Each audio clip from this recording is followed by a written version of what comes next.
When I came home, I didn't bring medals pinned to my chest or heroic tales to impress those expecting a glorious ending. I returned with a light backpack on my shoulders and an invisible weight that seemed to crush my bones with every step. People hugged me as if I had won, as if I'd returned unscathed from a distant battle.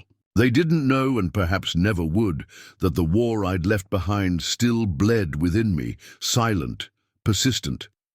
I smiled at familiar faces, waved to neighbors clapping on the sidewalks, and pretended to understand the words of welcome that fell on me like cold rain.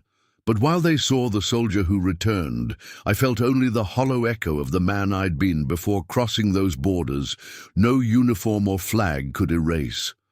The streets of my town seemed smaller than I remembered. The colors were duller, the sounds more distant, as if I moved through a thick fog separating me from a world that should have been familiar. Everything here had gone on without me. Cafes still opened early, newspapers still carried the same news, children still played in parks. But inside me, time had frozen at the exact moment I heard the first shot that wasn't a drill, the instant I saw the first friend fall without a final word. I carry those memories like invisible tattoos, etched beneath my skin, burning when I least expect it. The war didn't stay behind. It crossed oceans and deserts with me, lodged in my core, and now walks beside me like a silent shadow. They told me I was safe now. They said I could move forward, find a job, maybe start a family, as if there were a clear line separating who I was before the war and who I should be after it. But no one taught me how to recalibrate a heart after living so long on the edge, between life and death. No one explained how to trust streets with no hidden bombs, people with no weapons under their clothes, silent midnights that don't end in emergency alerts. Every corner felt like a trap. Every sudden movement made my muscles brace for a threat that rationally I knew didn't exist, but my body, my soul still believed was real. In those first days back, I became a civilized version of the man who was once a soldier. I learned to smile without showing my teeth, to thank without believing, to say I'm fine, even when every fiber of me screamed otherwise. And so I dragged myself through a life that didn't feel mine, trapped between two worlds that no longer touched. The battlefield was left behind in maps and reports, but within me the war went on, silent, solitary, invisible to eyes that only saw the surface. And deep down, part of me began to suspect I might never have truly left the battlefield. The days started blending into one another, like empty repetitions of a meaningless routine. I got a simple job at a local garage, a place where the noise of tools masked, for a few hours, the incessant clamor in my mind. My hands, calloused by war, now fixed engines, adjusted gears, tightened bolts. Automatic tasks that demanded nothing but brute strength and silence.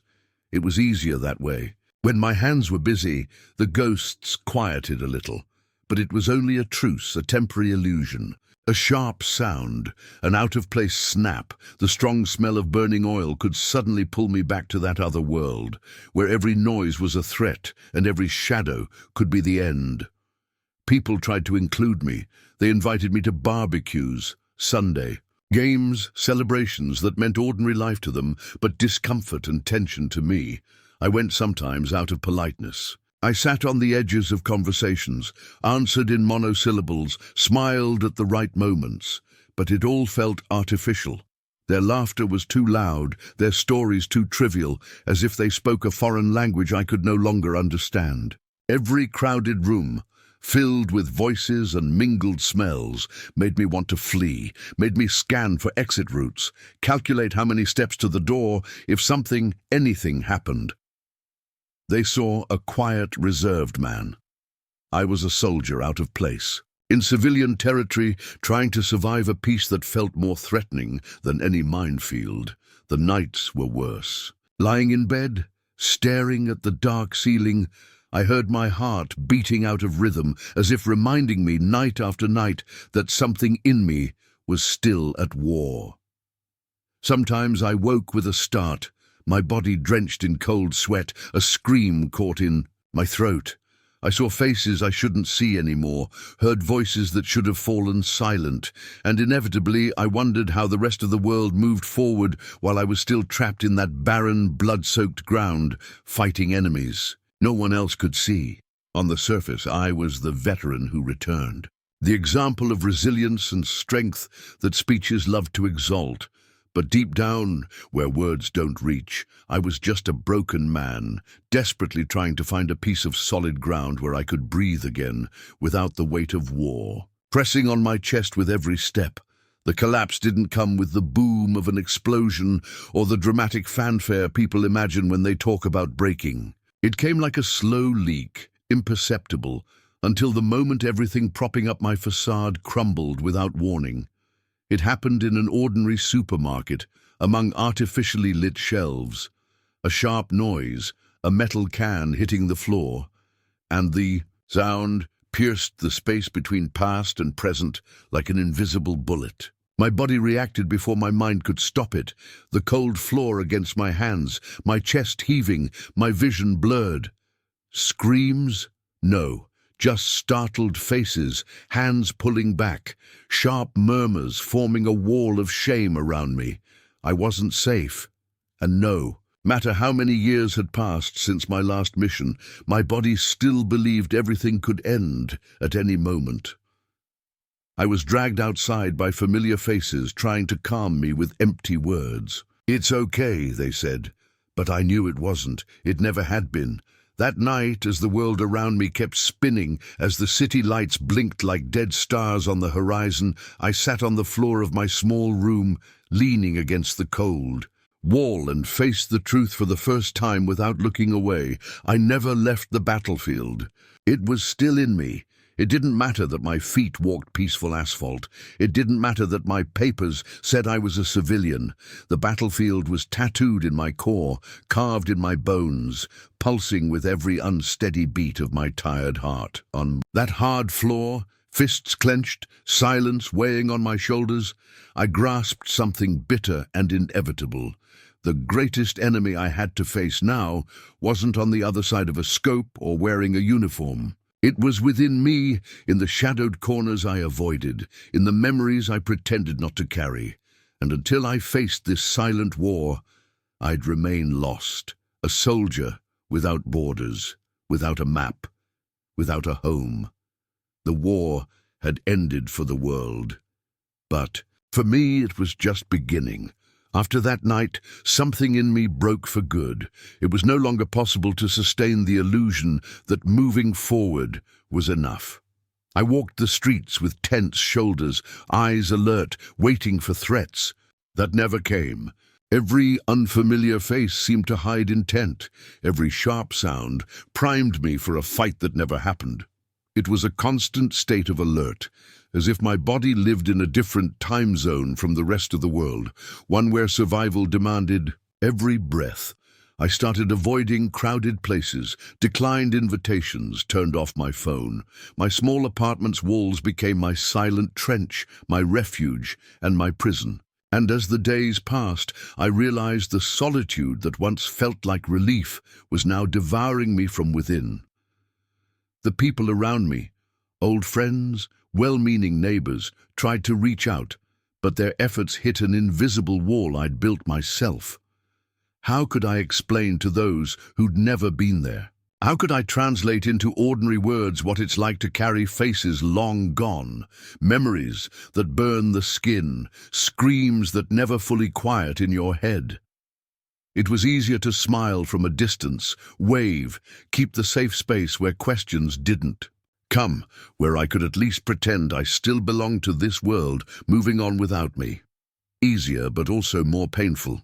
Every refused smile, every closed door was another brick in the wall, isolating me, not just from others, but from myself.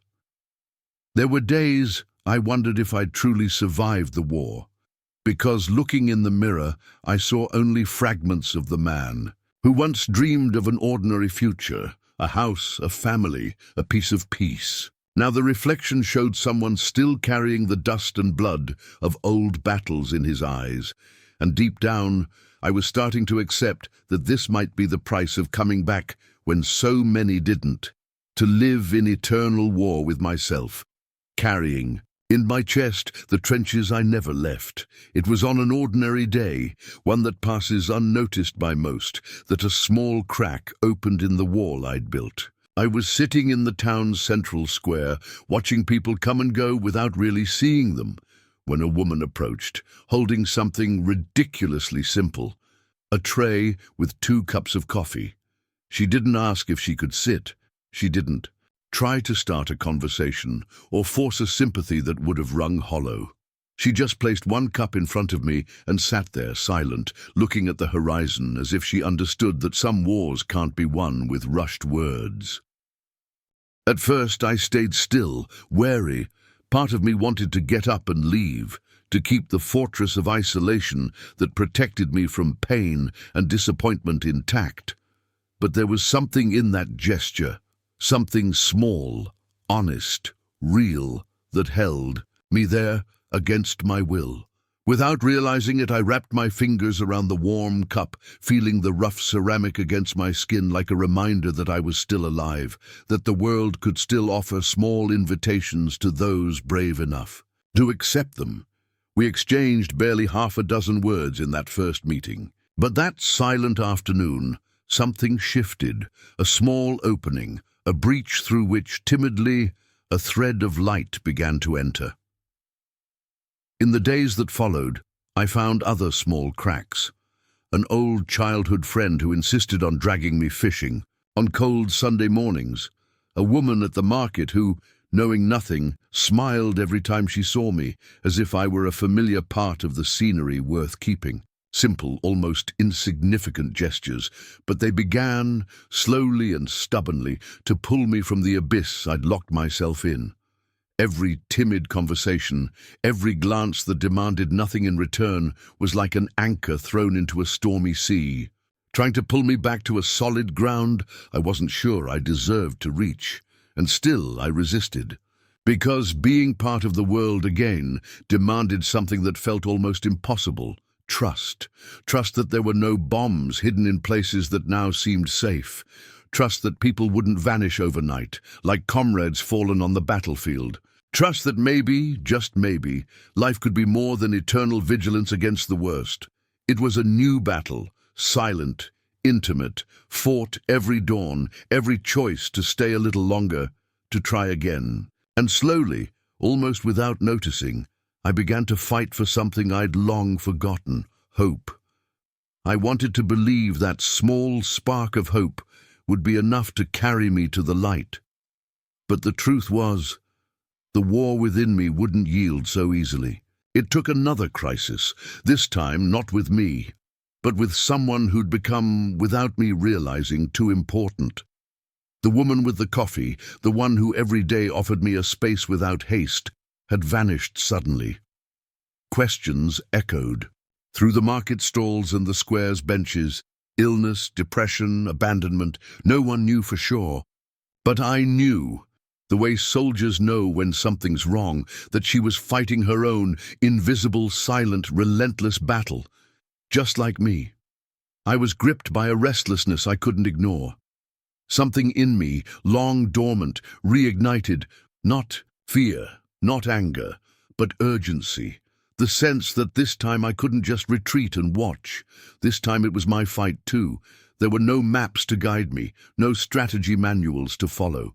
Only the raw instinct to protect, to make a difference, to not let someone who'd reached out to me be swallowed by the same abyss that nearly took me.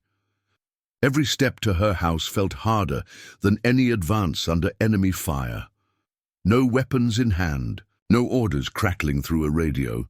Just the sound of my heart pounding in my chest and the weight of all the times I'd put off what should have been done in the moment. When the door opened and I saw her red eyes, her weary expression, the pain in her hunched posture, I understood once and for all that the battlefield was never really a place.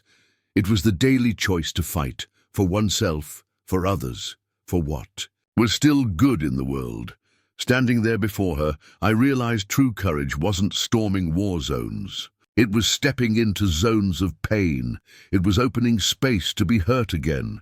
It was offering presence when absence felt safer. And in that moment, I knew my war was changing. I was no longer a man trying to survive alone. I was a soldier fighting. At last, for the life I still had left to build. After that night, something in me finally began to shift for real, not with the fanfare of a revolution, but with the quiet resolve of someone who, for the first time in ages, chooses to stay instead of run. There was no illusion that ignoring the pain would let me move forward. I knew now that the path back to life meant facing what I feared most, the risk of feeling, the risk of losing, the risk of loving. There was no training for this, no battle, planned to prepare me for the fragility of sitting with someone and simply saying, "I'm here." No guarantees, no armor, just presence, just truth. I started slowly. Small gestures like returning to the square without mapping every escape route, accepting a coffee invitation without planning every word I'd say, letting a shared silence linger without the desperate need to fill it. Civilian life, which for so long felt like hostile territory, began to reveal its hidden miracles. A child smiling at me on the street, an old woman holding a door with a nod, the smell of fresh bread wafting from a bakery. Simple, everyday things I'd learned to ignore for so long, now slowly becoming anchors, silent proofs that the world was still livable and that I could still live in it. With her, the barriers fell even faster. We didn't need many words. There was a mutual understanding, an acceptance without judgment that let me exist without justifying every scar, every silence. Every night, the nightmares still tore me from sleep. Sometimes I'd find her sitting on her porch, staring at the horizon, as if she could see something beyond what eyes reveal. And sitting beside her, I felt that maybe peace wasn't a prize reserved for the unscathed. Maybe it was simply the result of choosing to stay, even when everything inside screams to run. There, in that silent renewal, I understood I'd never stop being, in some measure, a soldier. But being a soldier now didn't mean staying trapped in the past. It meant fighting every day to build something new, something mine, something ours. As weeks passed, the silent battle I fought began to change shape.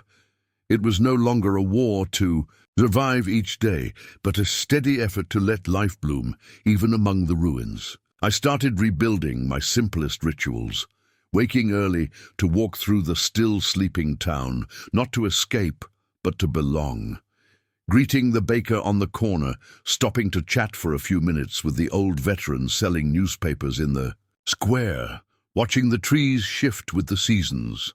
Life, I realized, wasn't made only of the grand moments celebrated in books or headlines. It was woven in these nearly invisible threads, in routine steps, exchanged glances, silent choices. To stay, to try again.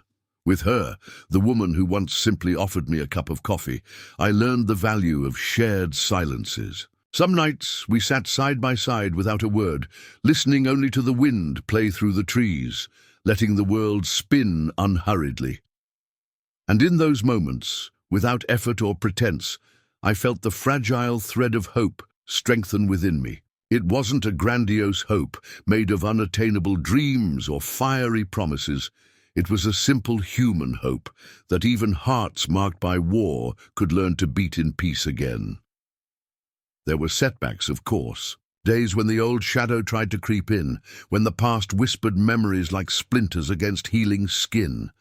But now, I didn't face those days alone.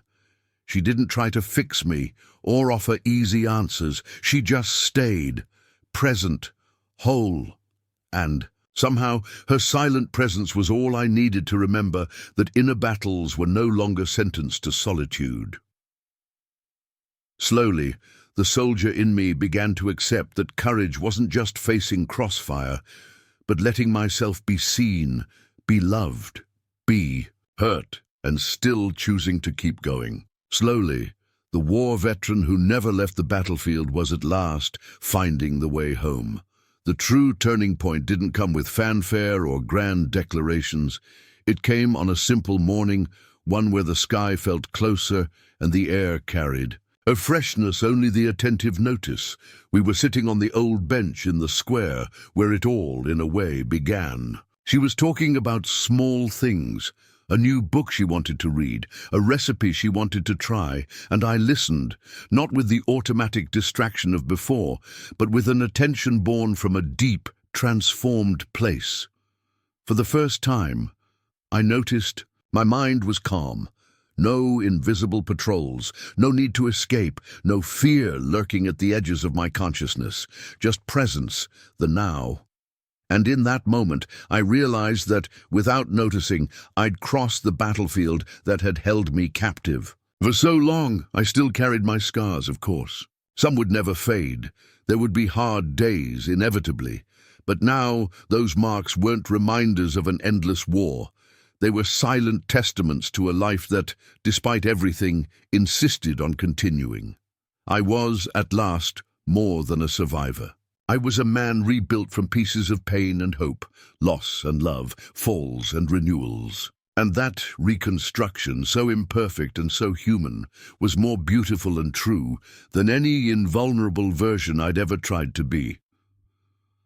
I looked at her. The woman who taught me that salvation sometimes comes as a quiet coffee, an unhurried gesture, a constant choice to stay. I felt my hand reach for hers, without fear, without hesitation. And when our fingers intertwined, I knew it wasn't just the war I was leaving behind. It was the solitude, the guilt, the weight of believing I had to carry the whole world alone.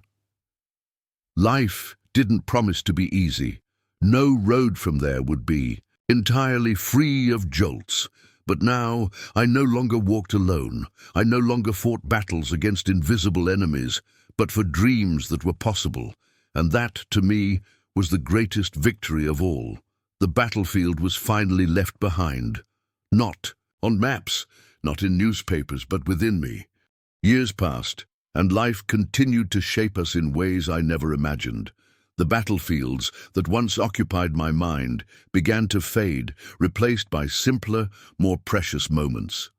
Around us, the world kept turning, families growing, friends departing, the unyielding rhythm of life. But for me, there was a silent peace that could never be taken. It wasn't the peace of someone who'd never faced adversity, but the peace of someone who, in facing it, chose to live more deeply, more truly. With every day, every step we took together, the weight of the past grew lighter. Not because we forgot it, but because we learned to carry it with acceptance. The soldier who once fought alone, trying to escape the shadows, now shared a life with someone who saw him not as a hero, but as a man who, despite all his inner battles, deserved love and happiness. And there was no greater reward. The coffee she offered me that afternoon, which seemed so small at the time, became a symbol of everything our life stood for. The reunion of broken pieces, the courage to be vulnerable, the strength to accept that, contrary to what I believed, I was never alone. That cup of coffee, simple and silent, was the first step towards something greater, something not based on promises of perfection, but on moments of real connection. Sometimes I still find myself thinking about the hard days, the ghosts of the past that still linger in the shadows, but I no longer fear them. They're part of who I am, and who I am now is someone who can look back without wishing to change what was. Because what I lived through brought me here, and being here, with her, with the life we built, is more than I could have ever hoped for. I'm no longer the man afraid to be seen. I'm the man who learned to be loved for who he is, with all his fragments, his scars, and his humanity. And so we go on together, on the road we chose. Without grand promises, but with a deep understanding that love doesn't need to be perfect, to be enough. It's strong enough to heal, to transform, to bring back even the most broken hearts. And in the end, what remains is the daily choice to keep walking. together.